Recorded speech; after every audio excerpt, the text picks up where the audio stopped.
What if the janitor sweeping the floors at night was the only person saving lives in a luxury retirement home? Hello, wise and wonderful listeners. You who believe in justice, integrity, and quiet heroes, this story is for you. Today we dive into a true tale of corporate betrayal, midnight investigations, and the kind of courage that doesn't wear a name tag. When a founder goes undercover and discovers a janitor secretly fighting food fraud at 4 a.m., everything changes. Stay with us, because this isn't just a story about broken systems. It's about the people brave enough to fix them. The fluorescent lights of Seabridge Branch 42's dining hall buzzed faintly as Michael Langford, dressed in a janitor's navy coveralls and a name tag that read Ben, pushed his mop bucket slowly past the empty tables. It was just after 6 o'clock p.m., normally the peak dinner hour in the upscale senior living facility. But something was off. Trays sat untouched. Residents who once looked forward to the highlight of their day now whispered apologies as they left early, their expressions marked by confusion and discomfort. Michael watched as a nurse helped an elderly woman back to her room, murmuring, "Let's try crackers later, okay?" Moments later, a dishwasher at the far end of the room dumped an entire tray of halibut into the trash, muttering, "Rubbery again." Michael noted the hollow smell of overcooked fish hanging in the air, mingled with the distinct chemical scent of cheap oil. He paused at the doorway and took in the scene. 3 residents picking at their food, a staff member wiping down plates barely touched, and a caregiver requesting toast from the kitchen after a resident complained of nausea. Something was clearly wrong. And while the rest of the staff seemed used to it, Michael wasn't. Not because he was new, but because he was not who they thought he was. Just 2 weeks ago, Michael had been in a blazer at the corporate boardroom in San Diego, staring at a spreadsheet that showed a sharp decline in resident meal satisfaction across several Seabridge locations. Branch 42, his pride and joy, once ranked in the top 3 nationwide, was now swimming in quiet complaints and food waste reports. When Regional Director Ronan Kessler brushed it off as palate fatigue, Michael's gut told him otherwise. Now here he was, undercover again for the first time in 2 decades. At 72, most expected him to coast through his retirement, make ceremonial appearances, and cash in on legacy. But Michael hadn't built Seabridge to watch it rot under someone else's excuse. Watching another full tray hit the garbage bin, he knew one thing for sure. Whatever was happening here, it wasn't a fluke. Someone had stopped caring about the people this place was built to serve. And if he had to pick up a mop and go back to the shadows to find out why, so be it. 2 weeks earlier, Michael Langford had stood at the head of a long, polished oak table in Seabridge's executive boardroom, staring at the quarterly operations report projected across the wall. The numbers didn't lie. 5 top-tier Seabridge branches, once benchmarks of excellence, were showing drastic declines in resident satisfaction, particularly with their dining services. Branch 42, his personal flagship on the Oregon coast, had seen a 37% increase in meal complaints over just 1 quarter. Food waste had doubled. Even more disturbing were reports of nausea, missed meals, and nutritional deficiencies, logged discreetly by concerned staff. Michael's fingers tapped anxiously on the edge of the table as he scanned the graph's downward slope. "These facilities have run like clockwork for years," he said aloud. "What changed?" Round the table, suit shifted uncomfortably. Ronan Kessler, the regional director overseeing the affected branches, shrugged with practiced calm. "Seasonal appetite fluctuation," he offered. "New residents adjusting. And frankly, we've had to lean into more cost-efficiency parameters with inflation." His tone was confident, too confident. Michael narrowed his eyes, feeling the subtle condescension behind Ronan's explanation. Others around the table nodded in reluctant agreement, unwilling to push back. All except one. Nancy Reese, Vice President of Quality Control and Michael's longest-serving executive, leaned forward. "It's not just seasonal. I reviewed internal audits myself. Menus were changed without authorization. Some food shipments didn't match inventory logs. And the complaints are coming from residents who never used to complain." Michael trusted Nancy. She had been with him since the first Seabridge facility opened 27 years ago, a converted inn in Santa Barbara where Michael once personally folded napkins before dinner. Her instincts were sharp, her loyalty to the mission unshakable. And yet, the rest of the board dismissed her concerns with polite disinterest. "Unless there's hard proof," Ronan countered smoothly, "we're just speculating." Michael said nothing. But later that night he poured himself a bourbon in his study, surrounded by framed photos of residents and caregivers who had become family over the decades. He couldn't shake the images from Nancy's report, the unfinished meals, the nauseated residents, the quiet slip in care. That's when he remembered the old protocol, Operation Blindfold, a dormant policy that allowed senior leadership to embed anonymously in field operations during quality concerns. He hadn't used it since Seabridge was a 3-branch experiment. He picked up his phone and called Nancy. "Activate Blindfold," he said simply. "Tell no one. I'm going by myself." He didn't care that he was 72 or that it had been decades since he'd pulled an overnight shift. Seabridge had been built on dignity, and he wasn't about to let it crumble on his watch. The third night of Michael's undercover assignment brought the first real crack in the mystery. It was nearly 3:30 a.m., and the facility was wrapped in its usual silence, the kind only found in places where most residents were deep in sleep and the world outside had yet to stir. Michael, sweeping the west hallway near the kitchen entrance, noticed the faint hum of appliances powering up, odd, considering the kitchen crew wasn't scheduled to arrive for another 3 hours. He quietly set down his mop, slipped through the back service door, and followed the sound. What he found stopped him cold. There, under the stark fluorescence of the industrial kitchen, was Deshawn, the overnight janitor, dressed in a faded gray hoodie instead of his usual uniform. A pair of food-safe gloves clung to his hands as he carefully unboxed a shipment of pre-portioned cod fillets. But this wasn't prep for breakfast. No pans were out. No stoves were hot. Instead, Deshawn was setting up a makeshift lab of sorts. A digital scale sat beside a spiral notebook full of hand-drawn tables. A digital meat thermometer blinked softly beside a plastic tray of thawed fish. One by one, Deshawn inspected the packaging labels, comparing supplier codes and expiration stamps against printed lists he pulled from a worn folder. Michael crouched behind a steel cart, his breath caught somewhere between confusion and awe. Deshawn wasn't stealing, he was testing. Methodically, almost obsessively, after weighing and measuring 3 samples, Deshawn began heating oil, monitoring the temperature with a degree of precision Michael hadn't seen even in corporate R&D kitchens. He lowered one fillet into the fryer, recorded the start time, and after exactly 7 minutes and 15 seconds, extracted it, logged its appearance, and checked internal temperature in 3 places. When done, he placed it in a tray, only to throw it straight into the waste bin after photographing it. Michael blinked. This wasn't just cooking, it was controlled experimentation. And Deshawn, who barely spoke during his shift, was clearly more than a janitor. Over the next hour, Michael observed the same pattern repeated, with minor variations. Changes in cooking time, oil temperature, or packaging origin. Each test ended with discarded food and new notes added to the spiral notebook. Whatever Deshawn was chasing, he wasn't doing it for personal gain. He was looking for something, proving something, and he was doing it in secret, under the cover of night, without recognition or reward. That's when it hit Michael. This janitor might be the key to everything wrong at Seabridge. The breakthrough came on a quiet Wednesday night when Michael, still disguised as Ben, staged a casual encounter near the break room after midnight. He offered Deshawn a fresh cup of coffee, claiming the vending machine had finally coughed up something decent.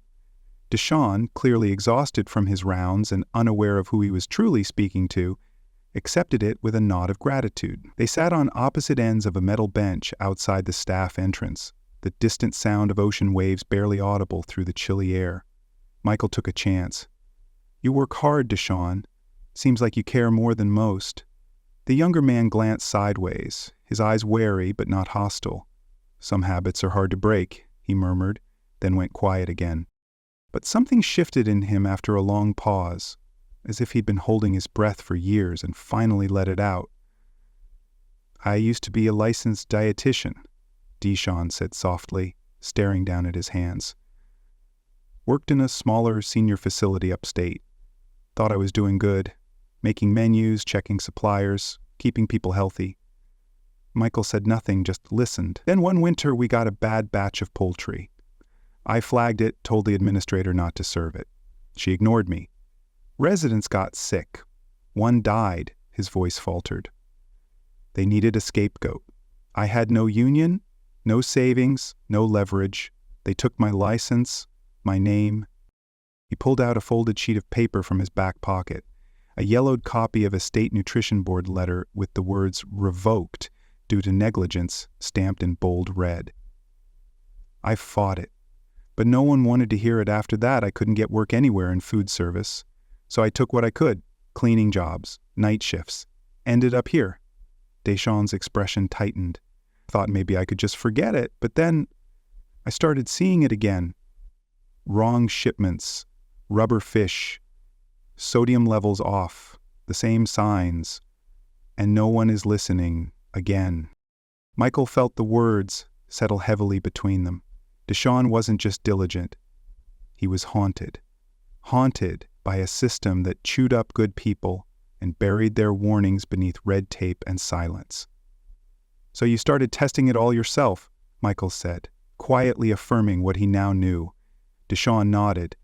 "I don't have a title anymore, but I've still got eyes and a conscience." Michael looked at the man beside him, not a janitor, not a disgraced professional, but a quiet soldier in a war no one else saw.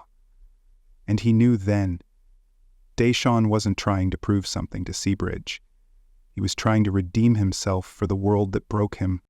Back in his modest room at the staff wing of Seabridge Branch, 42, Michael sat at the small desk, his laptop glowing in the dim light. He'd waited until well past midnight to access the company's internal analytics system, an older version he still had clearance to use under a forgotten administrative loophole. As he cross-referenced facility metrics across the Seabridge network, a chilling pattern began to emerge, every location showing the same suspicious decline in food quality, rising illness reports, and dropping resident satisfaction was under the same regional leadership, Ronan Kessler. At first glance, the data seemed benign, minor fluctuations in quarterly trends, but when laid side by side with Deshaun's lab-verified notes and Michael's own observations, a much darker picture took shape. Ronan had assumed oversight of the Northwest region just 8 months ago. Since then, 5 high-performing branches, including those with historically strong reputations, had all experienced sudden downturns in food service metrics. Shipment irregularities, mismatched inventory logs, and complaint spikes followed his footprint like breadcrumbs. But it wasn't just bad luck or managerial incompetence. What Michael uncovered next removed all doubt. He discovered procurement logs showing 2 sets of vendor records.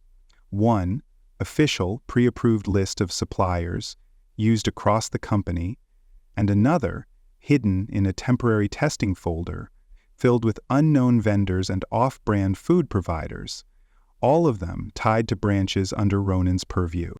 Even more damning was the property data Nancy Reese had warned him about.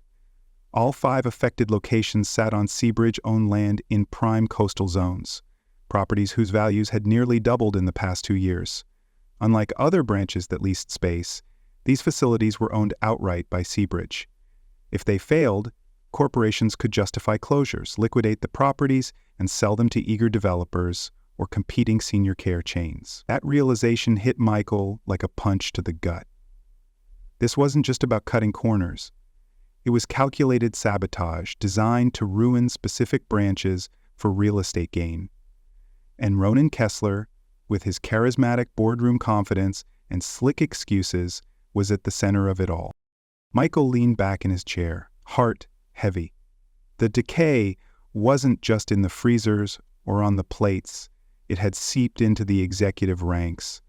The system he'd spent his life building was being hollowed out from within. And now he had the proof to trace it all back to its rot. It happened just after 5 o'clock AM on Friday, the moment every facility manager dreads. A sudden pop echoed from the kitchen, followed by a low mechanical groan. The freezer lights flickered once, then died completely. Michael, already sweeping near the loading dock, watched the kitchen staff freeze, mid-tack, as the head chef shouted, "We've lost power to the walk-ins!" Within seconds, Carolyn Vega, the facility manager, arrived in a robe over her uniform, panic etched across her face. "Check the backup generator!" she barked into her radio. The freezer doors remained sealed, but the temperature displays outside had already begun climbing, slowly, dangerously. If they couldn't stabilize it within the hour, tens of thousands of dollars in seafood, dairy, and produce would spoil. Before anyone could organize a plan, Deshawn burst through the back hallway, out of uniform, already tugging on gloves.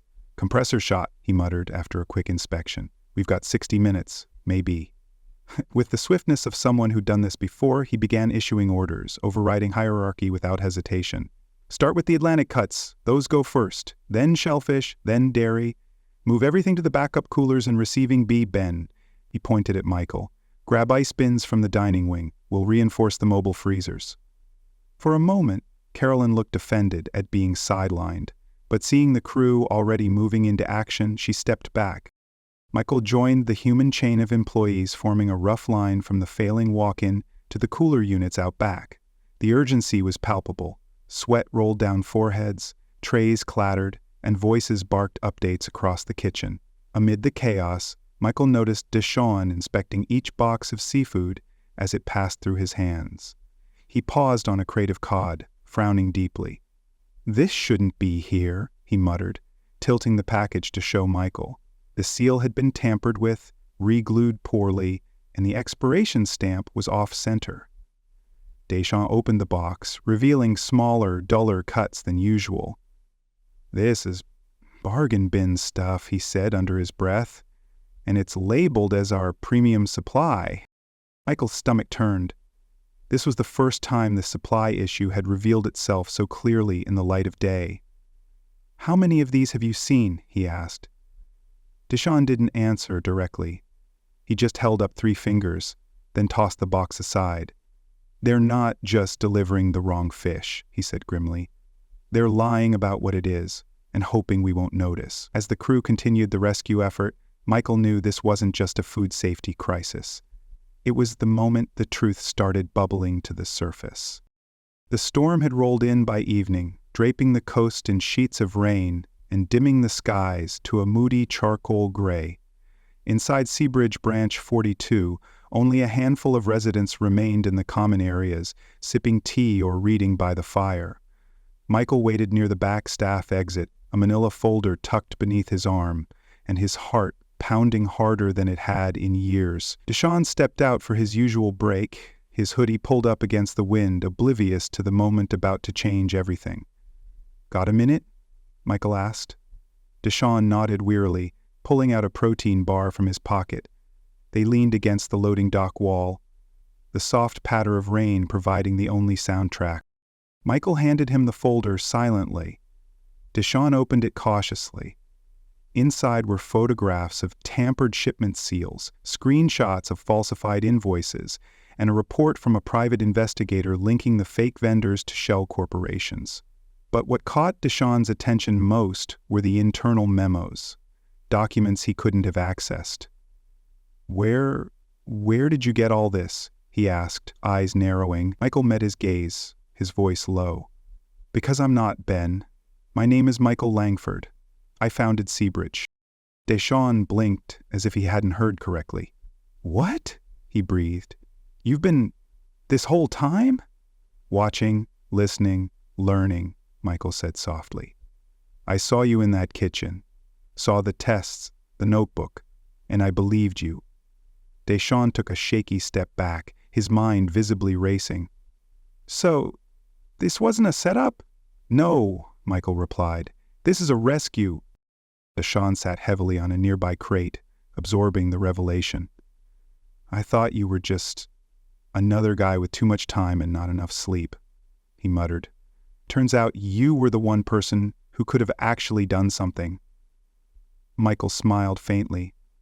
And I will. He explained how he had used legacy access to trace the procurement fraud directly to Ronan Kessler, and how Deshawn's records, painstakingly gathered during those lonely 4 o'clock IEM experiments, had become the spine of a case strong enough to take down senior executives. Deshawn rubbed his face, his shoulders trembling not with fear but release. "I thought I was crazy," he said. "I thought I was going to lose my mind trying to prove this." Michael shook his head. "You weren't crazy. You were right. And now we go the rest of the way. Together." The wind howled around them, but something had changed. For the first time, Deshawn wasn't standing alone. The boardroom at Seabridge headquarters had never felt colder. The early morning light struggled to pierce through the floor-to-ceiling windows as a rare, unscheduled emergency meeting convened. Executives in tailored suits murmured among themselves, visibly rattled by the vague but urgent summons. At the head of the long table stood Michael Langford. Not in disguise, not in uniform, but in his trademark charcoal gray blazer, sleeves rolled, eyes steeled with purpose. "Let's get to it," he began, placing a stack of folders on the polished mahogany surface. "What I'm about to show you doesn't just concern operations. It concerns the soul of this company." He clicked a remote, and the screen behind him lit up.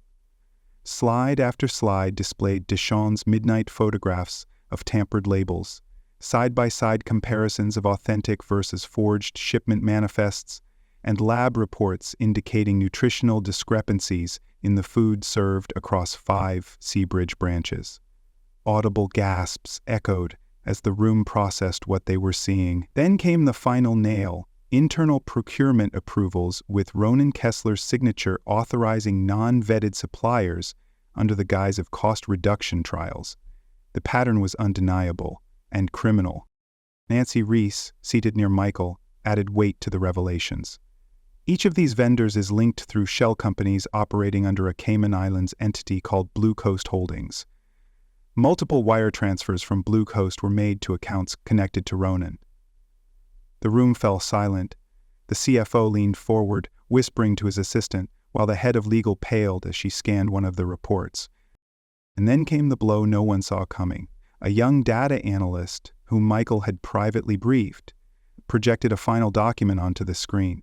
"Blue Coast Holdings is owned through a series of veiled entities, but we trace the financial chain," she said, "and it leads to a joint venture between Ronan Kessler and an external developer group attempting to acquire Seabridge real estate."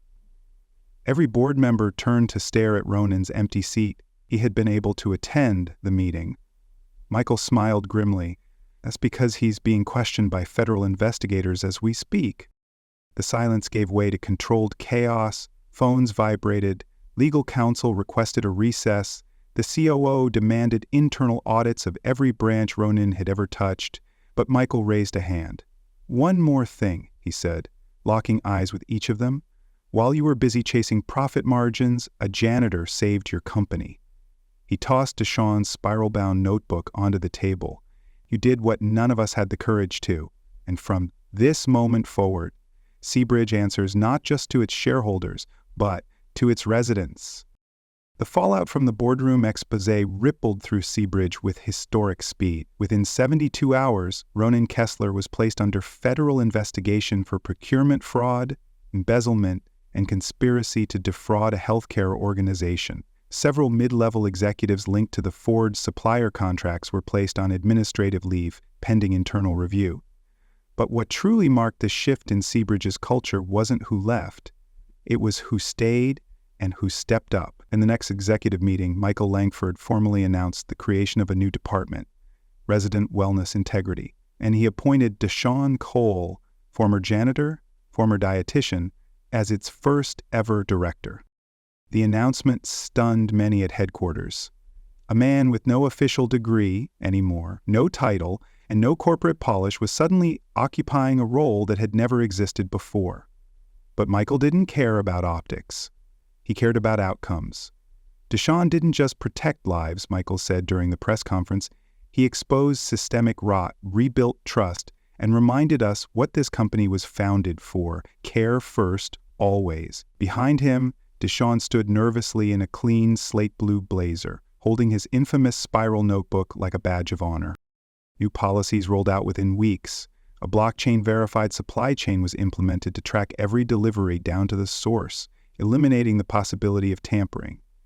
Nutrition testing protocols were modernized and democratized, allowing on-site teams to report concerns directly to Deshaun's department without interference from middle management. Seabridge launched a whistleblower protection policy that guaranteed anonymity, job security, and priority attention for any complaint verified with evidence. In honor of the effort to save Branch 42, Seabridge introduced its first Midnight Integrity Initiative program, encouraging field-level innovation funded directly by corporations, with incentives for ideas that improve quality and care standards. Nancy Reese, promoted to Chief Operations Officer, established an annual Integrity in Action Award, with Deshaun as its first recipient. Formerly terminated staff like Elisa Tran were contacted, publicly apologized to, and offered reinstatement or restitution. Meanwhile, Deshaun quietly went about building his team, hiring nutritionists, culinary inspectors, and field staff who, like him, weren't afraid of early mornings or hard truths. He made one thing clear during onboarding: we're not here to chase metrics. We're here to protect people who trust us with their lives. Michael, now truly stepping back from the spotlight, smiled from the sidelines. Seabridge wasn't just healing, it was becoming something better. Not a chain of luxury facilities, but a network of accountability, dignity, and living proof that one quiet voice, armed with data and courage, could bring down giants. 6 months later, the sun rose gently over the newly renovated Seabridge Branch 42, casting a warm golden glow across its crisp white facade and glass-paneled dining wing. The grand reopening ceremony was modest by corporate standards. No confetti cannons or celebrity endorsements, but the atmosphere buzzed with something far more meaningful: pride. Staff in fresh uniforms lined up beside smiling residents and their families, while local news crews set up quietly in the background. At the entrance, a sleek new plaque was unveiled. It read, "Care You Can Taste, reopened in honor of integrity." And inside the building, beneath the vaulted ceiling of the dining hall, a new addition stood out: a fully transparent culinary integrity station, where on-site teams could test ingredients, log freshness, and refine recipes with open feedback from residents. At the center of it all stood Deshaun Cole, no longer in janitor's gear but in a tailored gray blazer embroidered with his new title, Director of Resident Wellness Integrity. As he adjusted the lapel nervously, Michael Langford approached from behind, offering a nod of quiet approval. "Still showing up early, huh?" Michael smiled. Deshaun laughed. "Some habits are hard to break." Together, they watched as a group of residents sampled the day's lunch menu: fresh grilled salmon with seasonal herbs. A woman in her 80s took one bite, then looked up with misty eyes. "Tastes like it used to, like someone actually cared." Later that day, Deshaun gave a short speech, not from a script, but from the heart. He didn't mention his past or the title he lost. Instead, he told the crowd about the moment he realized someone believed in him again, and what it meant to use truth, not status, as a tool to rebuild trust. He pointed to his old spiral notebook, now framed on the wall near the culinary station. "This isn't just where our recovery started," he said. "It's where we remembered who we are." As the ribbon was cut and the crowd applauded, Deshaun caught a glimpse of Michael standing back near the edge of the room, watching quietly. They exchanged a nod, a silent understanding. The founder had returned to the front lines to save what mattered, and the janitor who refused to look away had become the guardian of a new standard. Integrity, once invisible, now had a seat at the table. The story of Seabridge teaches a powerful lesson. True leadership is not defined by title, but by action taken when no one is watching. Michael Langford, a founder nearing retirement, didn't hide behind data or delegation. He stepped into the trenches to protect what his company was built upon: dignity, care, and trust. But the heart of this transformation came from Deshaun Cole, a quiet man with a tarnished title and unshakable integrity. Despite being dismissed, overlooked, and wronged, Deschamps chose persistence over bitterness and truth over silence. His late-night experiments, once seen as obsessive, became the foundation for reform.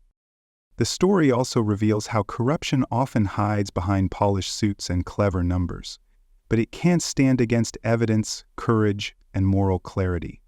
Systems don't heal through bureaucracy. They heal through people who care enough to act. Whether you're sweeping floors or sitting in a boardroom, you have the power to protect others, to expose wrongdoing, and to lead change. Because sometimes it's not the one at the top who saves the company. It's the one at the bottom who refuses to look away.